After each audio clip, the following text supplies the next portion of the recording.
আমার বন্ধুরা আমার, আমরা যারা এখন আছি উৎকৃষ্ট নাকি নিকৃষ্ট?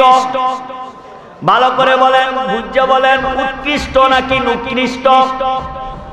ভাইয়েরা আমার, বন্ধুরা আমার, আমরা যে উৎকৃষ্ট এটা তো প্রমাণ লাগবে যে আমরা উৎকৃষ্ট নাকি নিকৃষ্ট। এখন যদি আমি আপনাদের প্রশ্ন করি, আপনাদের এই উত্তরাশি নীলফামারী কুকুর আসেনি? ভালো করে জোরে বলেন, কুকুর আসেনি? যদি আমি প্রশ্ন করি ওই কুকুর কি উত্তম নাকি আমি উত্তম, আপনি কি বলবেন?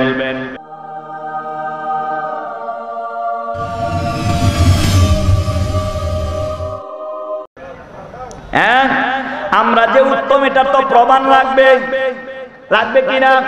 ভাইয়েরা আমার, বন্ধুরা আমার, এক আল্লাহর বন্ধু, এক আল্লাহর ওলি রাস্তা দিয়ে হেঁটে যাচ্ছে।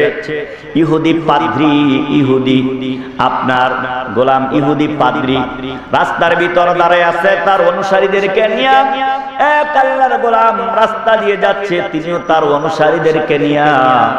ইহুদি পাদ্রী বলতেছে, খ্রিস্টান পাদ্রী বলতেছে, ওই আমার অনুসারীরা দেখো, ওই যে মুসলমানদের ইমাম আসছে, মুসলমানদের হুজুর আসছে, তোমরা শুনে রাখো, আমি এখন তাকে একটা প্রশ্ন করব, যদি সে আমার প্রশ্নের জবাব দিতে পারে আমি আমার সপরিবার নিয়ে মুসলমান হয়ে যাব। আর যদি জবাব না দিতে পারে তাহলে খবর আছে, অবশ্যই অবশ্যই তার গর্দান আমি উড়াইয়া দিব, বলি নাউজুবিল্লাহ। এবার আল্লাহর ওলি, আল্লাহর বান্দা গোলাম যখন খ্রিস্টান পাদ্রীর সামনে গেল, যাবার পরে বলতেছেন, দাঁড়ান, আপনার কাছে আমার একটা প্রশ্ন, যদি জবাব ঠিক দেন, ভালো ভালো জবাব দেন, ঠিক জবাব দেন, তাহলে আমি কালেমা পড়ে মুসলমান হয়ে যাব। আর যদি জবাব উল্টা পাল্টা দেন তাহলে আপনার গর্দান শরীর থেকে আলাদা করে দিব। বললেন, বলো কি প্রশ্ন? বলতেছে, ও আল্লাহর বান্দা গোলাম, বলো তো দেখি, ওই যে রাস্তার কুকুরটা, ওই কুকুরটা উত্তম নাকি তুমি উত্তম? ওই কুকুরটা উৎকৃষ্ট না তুমি উৎকৃষ্ট? যথার্থ প্রমাণ দিতে হবে, অন্যথায় তোমার গর্দান যাবে। সঠিক জবাব হলে পরিবার সহ মুসলমান হয়ে যাব। আল্লাহর বান্দা গোলাম তিনি কোন দিকে তাকাইলেন না। আল্লাহর নাযিলকৃত কোরআন, আল্লাহর রাসূলের উপর জীবনের বিভিন্ন বাস্তবতা ঘটনা পরিপ্রেক্ষিতে যেই 23 বছরে আল্লাহর কোরআন নাজিল হয়ে গেছে, ওই আল্লাহর বান্দা গোলাম গেলেন আল্লাহর সেই কোরআনের দিকে মনোনিবেশ করলেন। এবার কোরআন থেকে জবাব দিয়া দিলেন। মহাগ্রন্থ আল কোরআনের সূরাতু আল বাইয়িনা থেকে তিনি আয়াত তেলাওয়াত করতে শুরু লাগলেন। বিসমিল্লাহির রহমানির রহিম।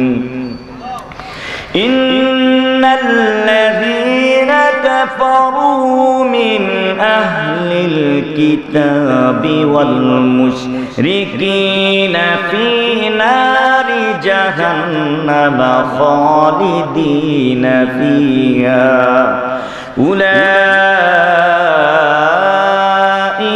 হুম শাররুল বারিয়া।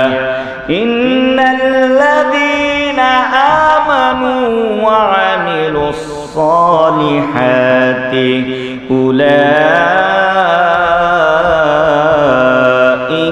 হুম খায়রুল বারিয়া। সুবহানাল্লাহ বলেন। ভাইরা আমার, বন্ধুরা আমার, এবার মুসলমানদের আলেম তিনি তাকে প্রমাণ দিয়ে দিলেন। সূরাতুল আল বাইয়িনার 6th আয়াত তেলাওয়াত করলেন। ইন্নাল্লাযীনা কাফারু মিন আহলিল কিতাব, আহলে কিতাবীদের মধ্য থেকে যারা কুফরি করেছে, ওয়াল মুশরিকিন, আর যারা মুশরিক করেছে, আল্লাহ তাআলার সাথে অন্য কাউকে শরীক করেছে, আর যারা আল্লাহ তাআলার বিধানকে যারা অস্বীকার করেছে, ফি নারি জাহান্নাম, তারা হবে জাহান্নামের অধিবাসী। যারা আল্লাহর বিধানকে অস্বীকার করে তারা কি? যারা আল্লাহর বিধানকে অস্বীকার করে তারা কি?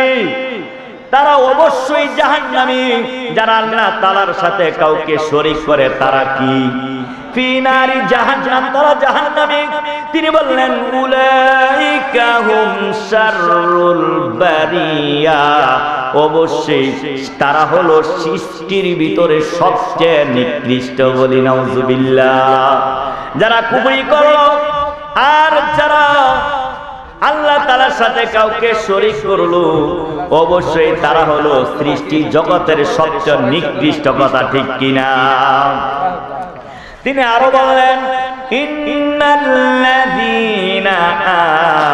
ইন্নাল্লাযীনা আমানু ওয়া আমিলুস সালিহাত। আর আহলে কিতাবদের মধ্য থেকে যারা ঈমান এনেছে, কি এনেছে জোরে বলেন, আরো চিল্লায় বলেন কি এনেছে? যারা ঈমান এনেছে, ঈমান আনার পরে ওয়া আমিলুস সালিহাত, আমলে সলিহ করেছে, অবশ্যই উলাইকা হুম খায়রুল বারিয়া, তারা হলো সৃষ্টির সবচেয়ে উৎকৃষ্ট। বলি সুবহানাল্লাহ। এবার মুসলমানদের ইমাম আল্লাহর গোলাম তিনি বললেন, ও খ্রিস্টান ইহুদি পাদ্রী ভাই, তুমি শুনে রাখো, ভালো করে শুনে রাখো, আমি যদি আল্লাহর বান্দা মৃত্যুর সময় ঈমান হারা হইয়া বেঈমান হয়ে মারা যাই, তাহলে মনে রেখো আমি যদি ঈমান হারা হয়ে মারা যাই, বেঈমান হয়ে মারা যাই, তাহলে ওই কুকুরটা উত্তম, আমি কুকুরটা থেকে নিকৃষ্ট। কথা ঠিক কিনা? ভাইয়েরা আমার, বন্ধুরা আমার, আজ যদি আমি আল্লাহর বান্দা গোলাম ঈমান নিয়ে যেতে পারি, সাচ্চা ঈমান নিয়ে আমি কবরে যেতে পারি, মুমিন হয়ে ঈমানদার হয়ে আমি কবরে যেতে পারি, তাহলে ওই কুকুরটা থেকে আমি উত্তম। বলি সুবহানাল্লাহ। কিভাবে আমার থেকে কুকুরটা কিভাবে উত্তম হবে? যদি আমি বেঈমান হয়ে মারা যাই, আমি যদি মুশরিক হয়ে মারা যাই, মুরতাদ হয়ে মারা যাই, তাহলে আমাকে আল্লাহর জাহান্নামে যেতে হবে। কুকুরটা যদি ঈমান না নিয়েও মারা যায়, কুকুরটা কি জাহান্নামে যাইবনি? কুকুর কি জাহান্নামে যাবে? কারণ হলো আমি যদি বেঈমান হয়ে মারা যাই, আমি যদি মুশরিক মুরতাদ হয়ে মারা যাই, আমাকে আল্লাহর জাহান্নামে যেতে হবে, কিন্তু কুকুরটা কখনো আল্লাহর জাহান্নামে যেতে হবে না। এই জন্য আমার থেকে কুকুরটা উত্তম। আর যদি আমি ঈমানদার হয়ে মারা যাই, মুমিন হয়ে ঈমানকে কবর নিয়ে যাইতে পারি, তাহলে কুকুরটা থেকে আমি উত্তম। বলি সুবহানাল্লাহ। এবার খ্রিস্টান পাদ্রী যথার্থ প্রশ্নের উত্তর পেয়ে গেল, কোরআন থেকে জবাব দিয়ে গেলেন। এবার খ্রিস্টান পাদ্রী কালেমা পড়ে মুসলমান হয়ে গেলেন। লা ইলাহা ইল্লাল্লাহু মুহাম্মাদুর রাসূলুল্লাহ সাল্লাল্লাহু আলাইহি ওয়াসাল্লাম।